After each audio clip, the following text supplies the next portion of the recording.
Touchdown at Bangkok Suvarnabhumi, and you'll be hit with 3 surprises. The airport isn't actually in Bangkok, passport queues that seem to never end, and an exchange rate that will make you go, "What?"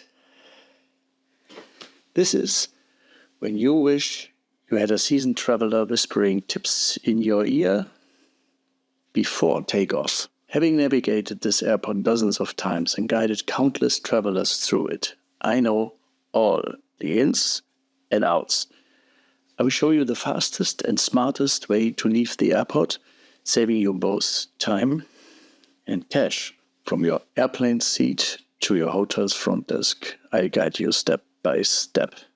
Discover how to breeze through immigration, snag the best currency deal, and reach the city for just $1. That leads us to what you should know before you go. In 2024 alone, Bangkok Suvarnabhumi, not Suvarnabhumi, handled 62.2 million passengers from 52 countries and 151 airports.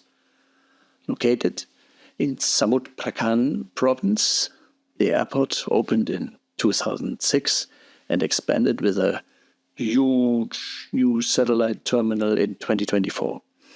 Most international passengers arrive here and not at Don Muang Airport, which opened in 1914 and handled mostly domestic flights.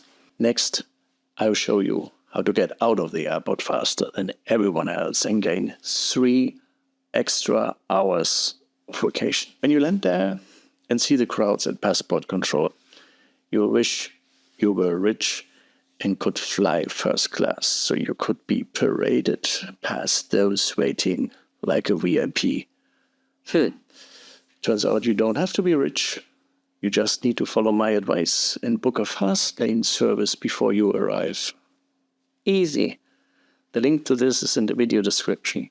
What you will get: an airport employee greets you at the exit gate with a name sign, takes you on the unmanned train from the satellite terminal to the arrivals terminal, and then leads you into a nearly deserted passport control area where it may ultimately take you up to 10 minutes to enter the country, instead of up to an hour.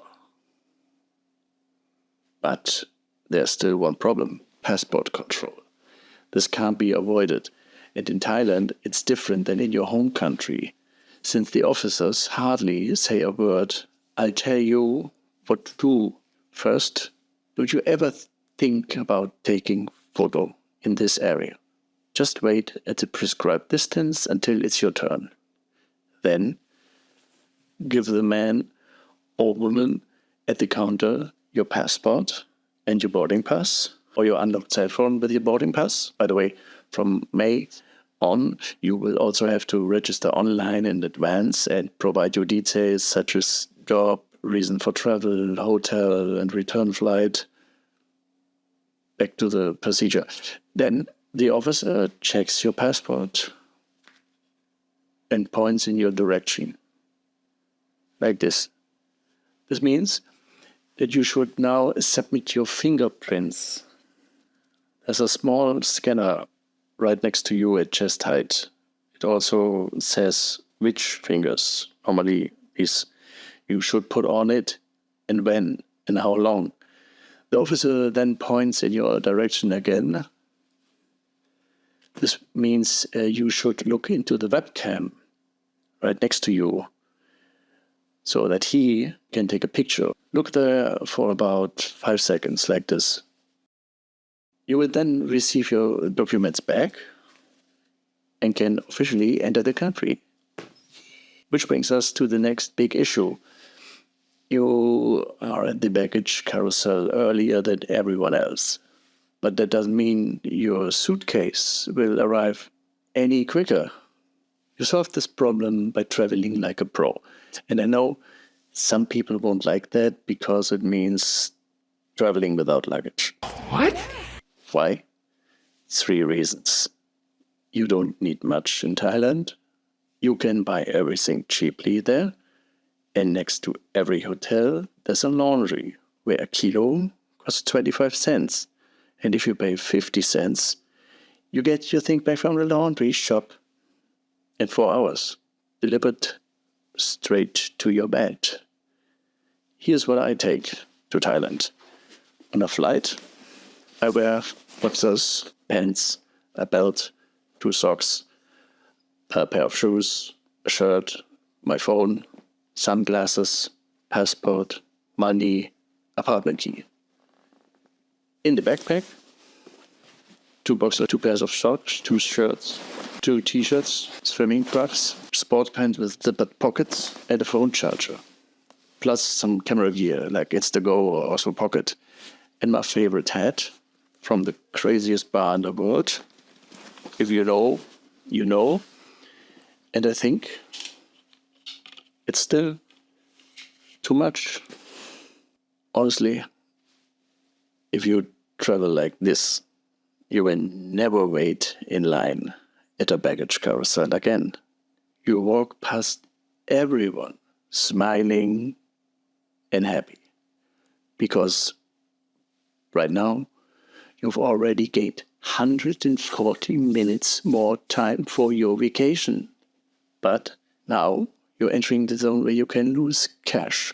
Risky are these 3 places: currency exchange, SIM card shop, trip to the big city. As you walk past the baggage carousel, you will see the first banks and SIM card providers. As tempting it may be, ignore them. Remember, the exchange rate on this floor is a completely rip-off. And SIM cards are much cheaper in the city. More about that in another video. Speaking of floors, you are on level 2 and now have to go to level B. The buses and taxis are on level 1. But since this guide is about getting from the airport to the city quickly and cheaply and ideally without any luggage, ignore level 1. The advantages in level B: firstly, banks with a human exchange rate. By the way, many influencers recommend super rich, but in fact, the banks next to them have the exact same tariffs. Secondly, the train connection to the airport rail link starts here and takes you into the city for $1. At the ticket machine, press English, select the destination Makassar and the number of passengers. Pay with a freshly received banknote and off you go. The journey takes about 24 minutes, while by taxi it would take almost 60 minutes due to the constant traffic jams. Congratulations, you've saved almost 3 hours so far. But to be honest, my high-speed system has 2 risks that you should definitely consider and rule out in advance. First, trains in Bangkok don't run between midnight and 6 a.m. So be sure to book a flight that lands at a different time. And since most hotels don't let you check in until after 2 p.m., it's best to land between noon and 1 p.m. Second, if you get off in Makassar, you are of course not in the hotel. The advantage, however, is that from there you can take the subway to the most popular parts of the city, including Silom, Chinatown, Old Town. So if you want to start your Bangkok trip as soon as possible, look for a hotel near Makassar, Sukhumvit area. To give you a better idea of the city, I created this Bangkok map guide. Hundreds of thousands have already seen it and showered it with love in the comments. Check it out so you too can travel Thailand like a pro.